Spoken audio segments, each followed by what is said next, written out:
Hi guys! I'm Abby and I am back and welcome to my channel. Ayan, sana hindi niyo pa ako nakakalimutan at nagbabalik ngayon ang ating Japan to Manila, Manila to Japan travel updates.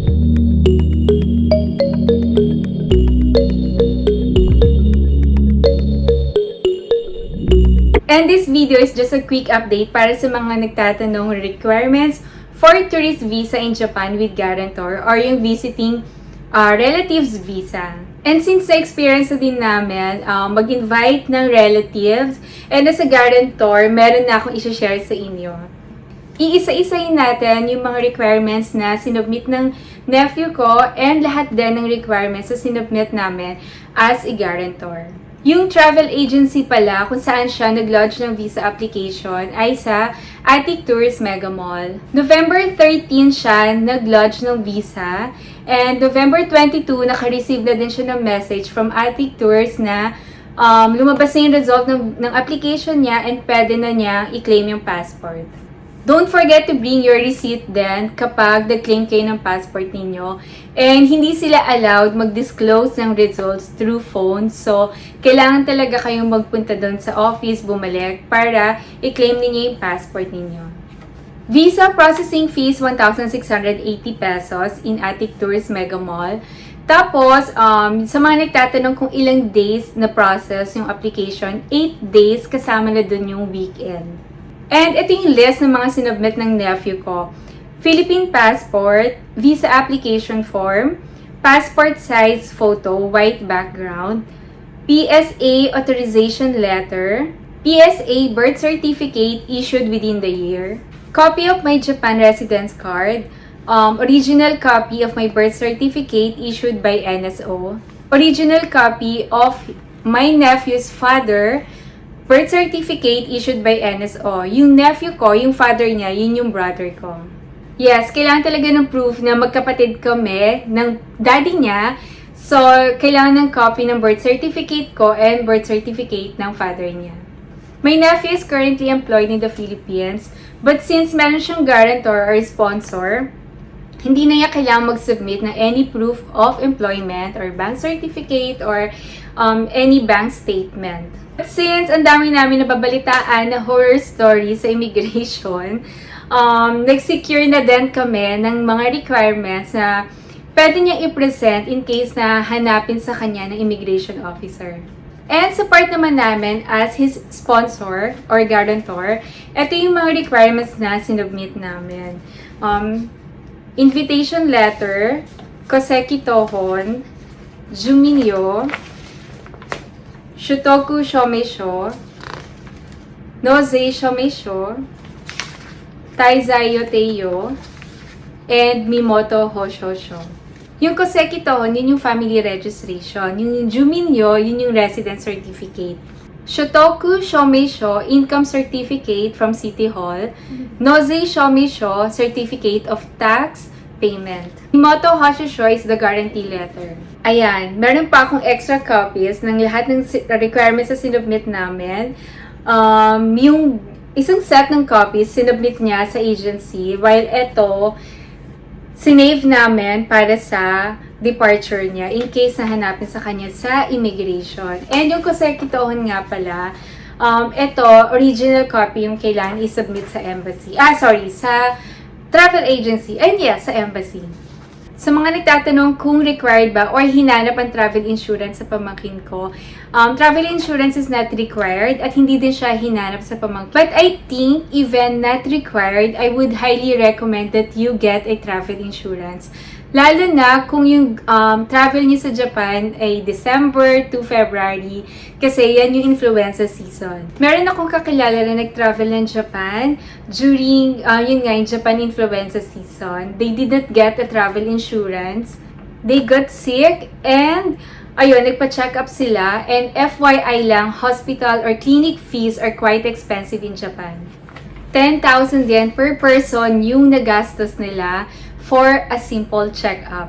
So, travel insurance is really cheaper in case na magkasakit kayo and for your own peace of mind na din if meron mang mangyari. Or, wag naman sana, kung mag-positive kayo sa COVID, at least yon may travel insurance kayo, hindi yan makakadagdag sa gastos na iisipin ninyo. Travel insurance is not mandatory but recommended. Kasi 'di ba, hindi naman natin mape-predict yung mga possibilities sa destination natin. Kaya I highly suggest talaga na kumuha ng travel insurance, especially if overseas ang trip. My nephew purchased Pacific Cross Insurance through their website. It was super easy daw and the insurance policy was sent right away through his email. And yung plan na inavail niya is the Deluxe Premium Peso Plan, 1,528 Trip Guard, and meron na din siyang COVID coverage. Sa mga nagtatanong kung nakapag-submit ba daw kami ng AOS or yung tinatawag na Affidavit of Support, wala po kaming copy ng AOS. Hindi kami nakapag-secure ng Affidavit of Support since my husband was in Korea that time and we are traveling naman as a family. So, inisip namin hindi na siguro hahanapin. And yun nga, traveling kami as a family and husband is the guarantor. So, siguro naisip namin na wala na rin magiging problema or issue kasi kasama ng nephew ko yung guarantor niya. It was my nephew's first out of the country trip. So, wala talaga, super linas ng passport niya, walang any tatak. But he had everything printed out from round-trip tickets to copy of his itinerary. Kasi, di ba, we have to be diligent then on what to prepare. Kung kaya natin mag-secure lahat ng kailangan ng copies, gawin na din natin para iwas hassle din pagdating sa immigration. At sa mga nagtatanong kung kailangan na ba daw ng hotel booking or airline tickets para sa visa application form, hindi pa naman. But yes, you need a specific date of arrival. You need to put a specific date of your schedule. But you don't have to book an airline ticket yet or any hotel booking. And kahit pala hindi requirement ang bank certificate, ang certificate of employment, ang ITR, ang company ID, pinakuha ko na din yung pamangkin ko para, di ba, in case na papalaban sa immigration, kumpleto siya sa bala.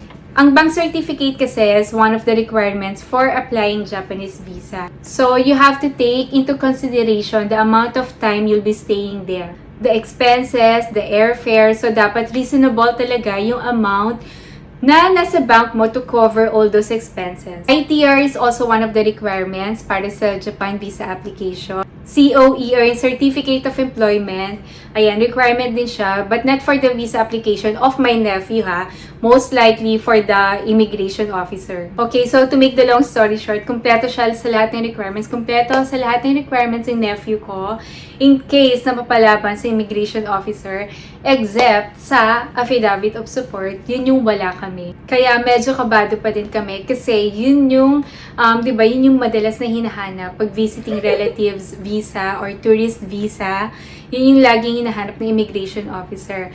Nasaan ang affidavit of support mo? And since we're traveling as a family, dun na kami sa foreign passport pumila. Sinama na din namin yung nephew ko sa foreign passport para in case na matanong siya or in case na hanapin yung guarantor, kasama din namin. And as for the immigration interview with my nephew, ayun, usual questions lang din naman yung inas sa kanya. And sa mga natatandaan ko na questions sa kanya, yung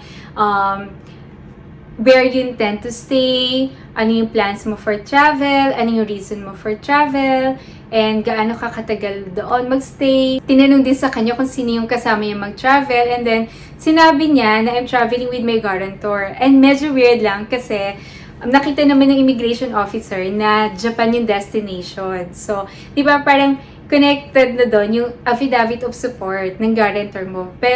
But when he said na I am traveling with my guarantor, tinanong pa siya ng immigration officer na, bakit? Para saan ang guarantor? Bakit may guarantor? So, iba-iba talaga. Iba-iba ng cases, iba-iba ng experience, iba-iba ng questions. Kaya, di ba, sabi ko nga, we really have to be diligent on what to prepare, what to bring, at kung ano yung mga isasagot natin sa immigration officer. And yun nga pala, chinek din kung paano kami naging magkapatid. Tinanong din siya kung paano kami naging magkapatid ng daddy niya. And nakakatawa kasi medyo parang nag-pause yung immigration officer kasi may chinecheck siya dun sa monitor niya. kabado na kami. Nakalagpas na kami ng daughter ko. And yun, nakakakaba pa din pala talaga. Kasi kahit complete ka sa requirements na sinubmit mo and even meron ka ng Japan visa, nasa immigration officer pa din ang desisyon. And yun, so after few minutes na interview, check sa computer si immigration officer, ayun, na-stamp din ang passport ni nephew.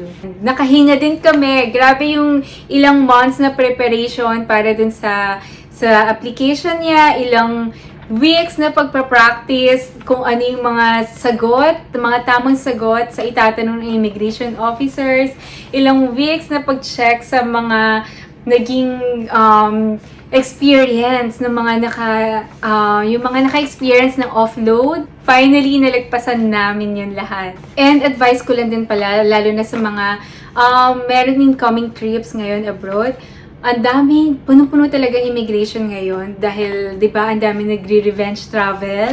So, ayan, dapat nasa airport kayo ng mas maaga, lalo na ang pila sa immigration, sa Philippine passport, ang haba-haba talaga.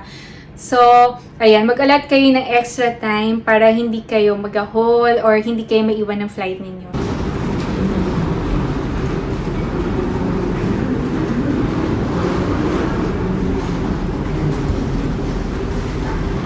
And yun, I'm so happy na na-enjoy na pamangkin ko yung Japan trip niya, yung first out of the country trip niya.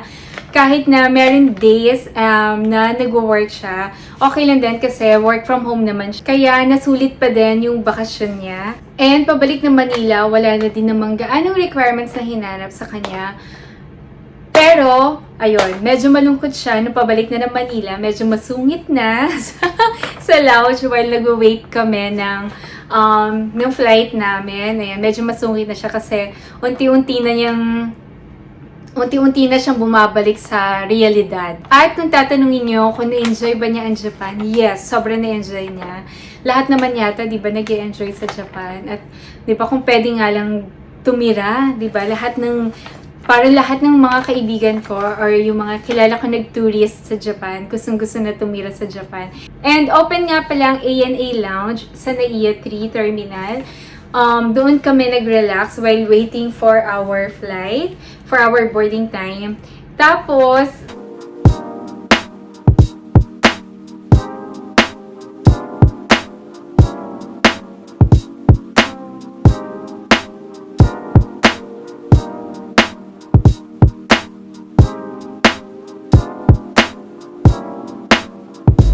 and ayun, pabalik, madaming nga lang tao sa lounge. Madaming passengers departing Narita. So that's it for today's vlog. Kung meron kayong mga questions, just type in the comment section below. Ayan, itatry ko siyang sagutin isa-isa. And gaya ng dating gawin, kung hindi agad ako makasagot dito sa YouTube comment section, please follow my personal Instagram account at Abby in Wonderland kasi mas mabilis ako nakakapag-check ng messages doon. So, mas mabilis ako makaka-reply sa inyo. I will be traveling back to Japan soon. And I will be sharing our experience through Narita. So, mag-update ulit ako dito ng Manila to Japan travel requirements. Okay, that's it for today's vlog. Thank you so much for watching. And don't forget to subscribe if you haven't. And please turn on your notification button para ma-update ko kayo sa aking next travel vlog. Thank you and stay safe!